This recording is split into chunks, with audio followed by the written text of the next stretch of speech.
Guys, sino nyo kung gaano nakadali buksan yung peno ngayon, ha?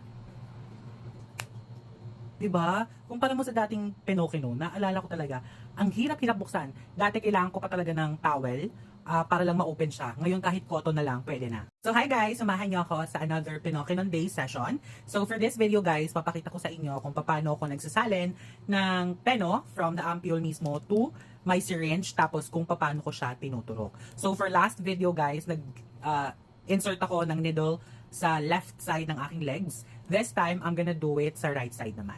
So, alternate siya and I do it every 4 or every 5 days.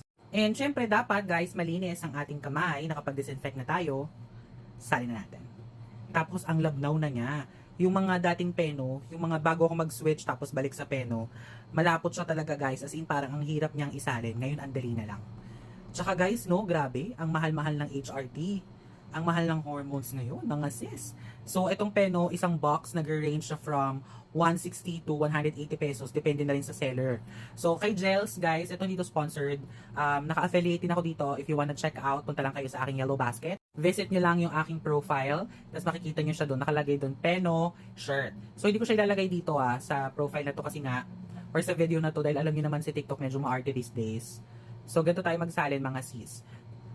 Ayan. So, kailangan mga sis, walang bubbles. Tapos, ang ginagawa ko to make sure na walang bubbles, ipupush ko yung Medigamot hanggang sa lumabas siya ng puro to make sure na walang bubbles. Dahil may nabasa ako na bawal pala mag-inject pag may bubbles pa kasi masama daw yun. Baka daw dumaloy sa ugat at sumutok yung jugular. Hindi ako sure ha, sa mga doctors and nurses, please correct me if I'm wrong. May mga transisis naman tayo na mga nurse na learning yung mga ganitong eksena. So, papakita ko sa inyo guys kung saan ako mag-a-administer ng peno. So, dito ako usually nag-i-insert na part kasi kailangan daw isang dangkal from your thighs o sa bewang. So, dito lagi sa part na to. And makikita nyo guys, lagi akong may scars dyan. Excuse my nails ha, wala pa akong time, sobrang busy. So, makikita nyo yung mga scarring, dyan ako lagi nag-i-insert. So, ayan mga sis. Ganyan ako maglagay ng gamot. Pupush ko lang ng dahan-dahan hanggang sa maubos. Ayan. Ayan guys, pagtapos ko mag-administer, ipipress ko lang siya ng 1 to 2 minutes. And then, tsaka ko na siya lalagyan ng surgical tape. Ayan, ganyan nagiging itsura.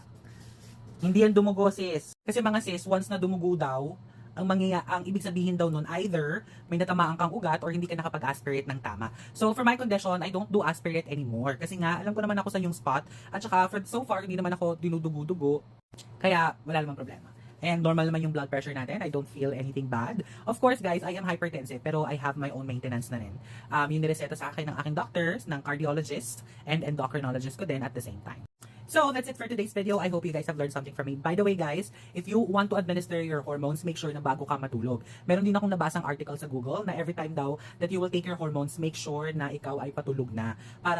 Kasi you might feel nausea or mahihilo ka, madidizzy because nag-iiba syempre yung hormone cycle mo, pati yung hormone balance sa katawan. Kaya kailangan matutulog ka na before or after mo mag-administer ng HRT mo. Anything, kahit tablets or pati yung meal blocker mo. Yun na din.